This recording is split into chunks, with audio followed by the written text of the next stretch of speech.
Magandang araw mga kasay. Nandito muli ako para muling i-share sa inyo itong bluebill. Bali, parto na po ito. Ito yung na-video ko na rin po dati nung nagsilik tayo ng branches niya. Isa lang po ang winaring natin dati dyan. Ito lang po. Ngayon po may tatanggalin ulit tayo ng branches sa kanya. May mga tumubo po. Tapos yung iniwan natin na tigda-dalawa dati may tatanggalin tayo dyan. Bali, tigda-dalawa po iniwan natin dito para pwede natin dalhin sa likod yung isa. Dahil yung likod po nito, hindi nagkaroon po siya ng shots dati dahil mukhang patay na po yung part na to. Saka ito sa front, yung part na to, yung kabila, patay na po siya. Gawa na ito na, tiktohan natin itong side na to eh. Mayroon kasing patay rito na sanga. Pati yun po yung pataas niya na dami na rin. Kaya nag-iwan lang tayo ng tigda-dalawa sa side para pwede natin sa likod yung isa. Ngayon po ayusin na natin siya. Umpisahan po natin para hindi na masyadong mahabang oras. Pero bago po ako mag-umpisa, baka hindi pa po kayo nakapag-subscribe sa aking YouTube channel, paki-subscribe po at paki-click na rin po yung notification bell tabi niya para ma-update po kayo sa mga next videos na upload ko. At paki-like na rin po kung magustuhan niya itong sinare ko.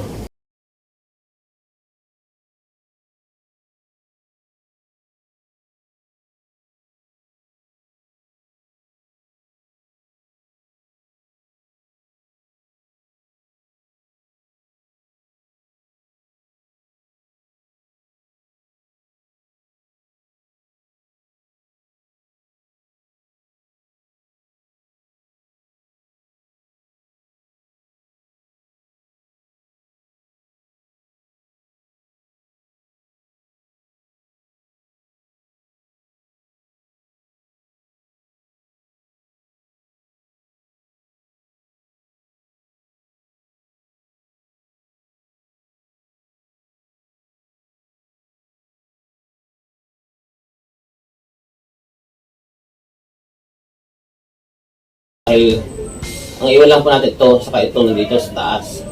Masyadong malapit po siya eh.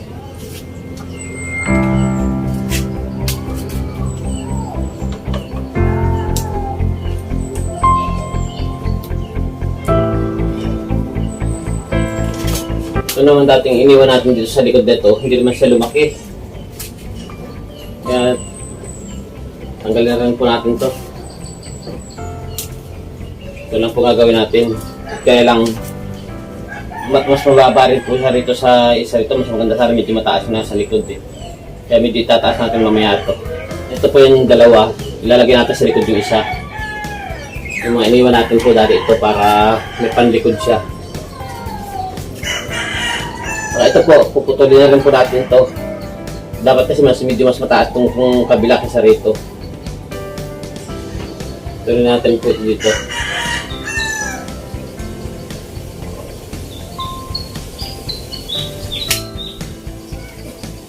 Tagalan natin ng dahon yung malapit sa puno ng sanga.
dalawang sanga sa side na iniwan natin dati. Ito yung dadal natin yung sa likod.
Ah, ito, kailangan mas mahaba ito nasa baba sa rito, kaya dito natin sa puputulin.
Yan mga kasay, okay na po.